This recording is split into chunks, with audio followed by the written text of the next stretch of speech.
Hey guys, it's Fishing the PNW here. I'm just doing another tackle update for you guys. This is going to be a Tacklewarehouse unboxing for my latest order.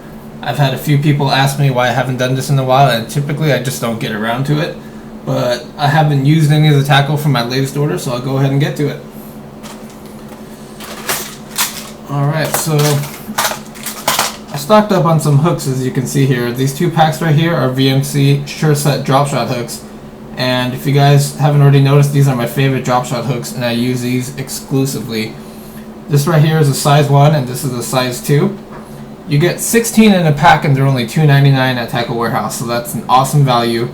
And some people like the mosquito style hooks that are really thin. These aren't necessarily beefy, but they have a slightly thicker wire gauge, and the hooks are ultra sharp. And once you set the hook on a fish, they're pinned. They rarely come off. I have lost some fish, but you know, you can't control every single time. You can't get a perfect hook set every time. But almost all the time when I set the hook on a fish with these hooks, it's coming in the boat. Next right here is the VMC wide gap hooks. These are the offset EWGs, and they're the Ike approved hooks. And they're slightly offset to the side like this, and that's supposed to increase your hookup ratios, because believe it or not, sometimes you can just yank that hook right out of the mouth when the line tie and the point of the hook are completely in line. Sometimes you can just yank it right out of their mouth, and this offset is supposed to help you increase your hookup ratio. And I bought these mainly for fishing flukes, which I need to start doing. I have some 3/0 hooks already, but they're all red Gamakatsus, and I think this black will just look a little bit more natural when I'm fishing a pearl white color fluke. Next is the Mustad KVD fast hatch clips. This isn't really going to show on the camera, so I would just go check them out at Tacklewarehouse, but these are awesome. I actually got these a little while ago, but I wanted to talk about these. You basically tie your line to the end of it, and it makes switching out your crankbait so incredibly fast, because basically you just twist them on and you twist them off. And if you're like me and you're on the water and you're indecisive and can't commit to a single bait until you start getting bit, you switch out your crankbaits all the time. And this saves a tremendous amount of time, and it saves line because I don't have to constantly cut and retie. So these are amazing, and I will always use these. Tacklewarehouse has 3 sizes, and this right here is a size 1. I wasn't quite sure which one to buy, but I went ahead with this size, and it ended up working out fine for the crankbaits that I throw. Okay, these are by far my favorite drop shot weight. They're the Voss straight finesse drop shot weights. You get 6 of these for $1.69, so the value is incredible. And I go through drop shot weights like crazy when I fish around rock. So they're $1.69. I have plenty of these, but I essentially just bought this so that I could even out my order right around 50 bucks.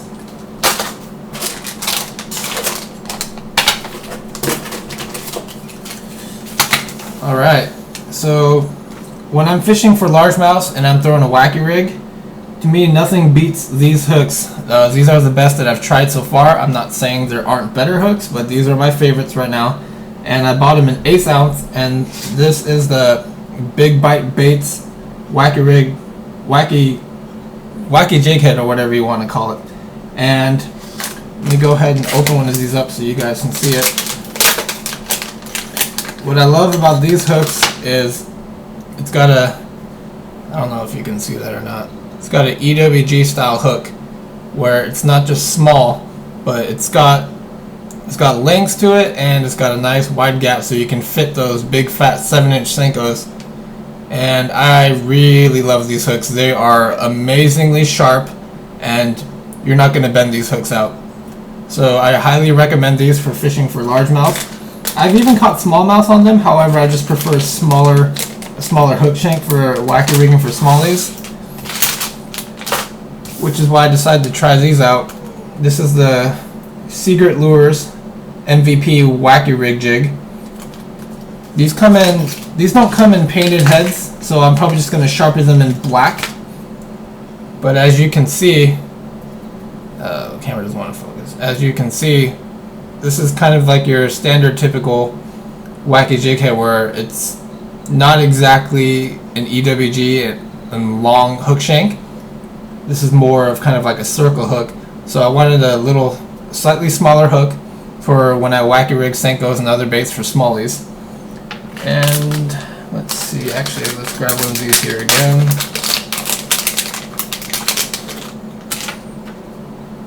So as you can see, there is quite a difference in the amount of the length of the hook. The big bite baits is more, it's almost like you have a 1/0 hook in a wacky jig head, whereas this is more like a circle hook. I apologize for this not coming out right. My webcam just does not like to focus. But anyways, those are the 2 hooks for wacky rigging baits. I kind of like a slightly faster fall. Some of the Senkos that I've bought, they don't have too much salt, so they pretty much don't fall on their own, even with fluorocarbon. So this is why I buy the 1/8 ounce wacky jig heads. And they just add life to your bait. When the faster sink makes your bait wobble, and I get a lot of bites like that. Alright, so this is Berkeley Trilene Big Game. I love the 8-pound test, and I used to fish the green, but I like the clear now. And a lot of people will tell you you can't really drop shot with mono. The bass are going to see it because it's not 100% invisible like fluorocarbon. I'm going to tell you right now that's nonsense. In highly pressured water, sure, fluorocarbon gives you an edge and it gives you a little bit of an advantage. However, in gin clear water, I have drop shotted smallies on this line before, and this line is super tough. When I get snagged on this, I pull my boat, my 9-foot Livingston, I pull it before I break the line. I usually have to get on the trolling motor and back up and force the line to break. This stuff is super tough. So I throw everything from crankbaits on casting rods to Senkos on spinning rods, drop shot. It doesn't matter. This line does it all, and I have enough confidence that I even fish big crankbaits like the 6XD on this, and I have no worries about my line breaking even if I hook into a big fish. Again, just set your drag properly, but Big Game is the toughest mono you will ever use, and I highly recommend this line. Next, I got a pack of the Revenge Baits Swimbait heads. I got these in 3/4 ounce, and Tacklewarehouse doesn't carry the baits, but I got these for fishing the KGM Custom Baits TW Swimmer. And in Washington and the PNW, that's a well-known bait. The action is unlike any other of the softail or the soft swim baits you've seen. It has a very subtle, realistic swimming action, and it's not an over-exaggerated paddle. And in clear water with finicky fish and where you need to have a little more natural presentation, those baits are awesome. So, you know, definitely Google KGM Custom Baits and check out their TW Swimmer. And I got the 3/4 ounce for fishing slightly deeper water, and it just gets down there and allows you to slow roll in, you know, 10 foot deeper and 10 foot and deeper, and just stay right above the weeds, and that works great. And these Revenge heads, the detail on them is awesome, so definitely check them out.